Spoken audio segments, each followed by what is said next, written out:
салом бинандагони арҷманд, сархати хабарҳост дар радиои Озодӣ. дар чанд дақиқаи наздик дар бораи каме арзон шудани нархи баъзе маҳсулоти хӯрокворӣ дар Тоҷикистон, ҷои аввали ин кишвар дар миёни кишварҳои Осиёи марказӣ аз лиҳози журналистони зиндонӣ, афзоиши хушунату озори занон дар давраи пандемия, буҳрони энержӣ дар Ӯзбекистони сард ва хабарҳои дигар мегӯем. бино ба мушоҳидаҳои як муассисаи созмони милал, нархи орд ва равғани растанӣ дар бозорҳои Тоҷикистон дар муқоиса бо ҳафтаи гузашта 2% поин омадааст. айни замон як халтаи 50 килои орди якум то 330 сомони арзиш дорад. сабаби арзонтар шудани ду маводи асосии ғизоӣ ба гуфтаи барномаи ҷаҳонии озуқавории созмони милал, фаровонии ин маҳсулот дар анбору бозорҳои кишвар будааст. дар гузориши тозаи ин созмон ки қиматҳо дар бозорҳои шаҳру ноҳияҳоро мушоҳида мекунад, омадааст ки қимати тухм ҳам ки 3% поин омадааст, вале дар муқоиса бо моҳи гузашта 12% гаронтар будааст. як дона тухм ки ҳафтаи пешна камтар аз 2 сомонӣ арзиш доштааст, ҳоло 1 сомонию 70 дирам фурӯхта мешавад. тағйири нархҳо дар бозорҳои Тоҷикистон бештар аз ҳама ба ҷайби мардуми камбизоат таъсир мегузорад. дар як феҳристи журналистони зиндонӣ исми Тоҷикистон дар миёни 12 кишваре ёд мешавад ки бештар аз ҳама хабарнигоронро паси панҷара андохтааст. феҳрастро Кумитаи дифоъ аз журналистон қароргоҳаш дар Нью-Йорк дар гузорише ки рӯзи 14 декабр нашр кард тартиб додааст. ин гузориш шумори журналистони зиндонӣ ба рекорди нав расид ном дорад ва дар он Тоҷикистон дар миёни кишварҳои Осиёи марказӣ бо баландтарин нишондод ва баъди Беларусу Русия ёд шудааст ки 6 журналисташ ба зиндон маҳкум шуданд. Тоҷикистон 6 журналистро пушти панҷара кард ва дар миёни кишварҳои Осиёи марказӣ аз ин назар дар ҷои аввал қарор гирифт, навиштааст созмони Кумитаи дифоъ аз журналистон.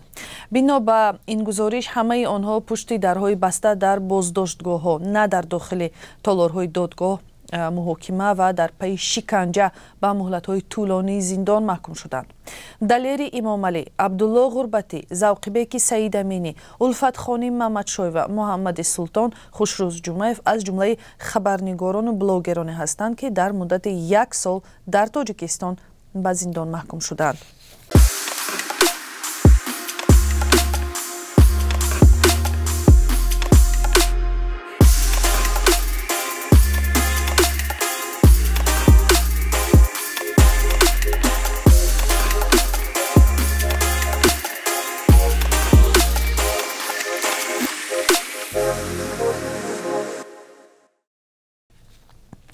ситоди марказии нирӯҳои мусаллаҳи Украина рӯзи 13 декабр гуфт нирӯҳои Русия ҳамлаҳо ва бомборони яксараи мавқеъҳои низомиён ва маҳаллаҳои аҳолинишин дар шаҳрҳои Бахмут, Авдеевка ва вилояти Запорожьеро идома доданд.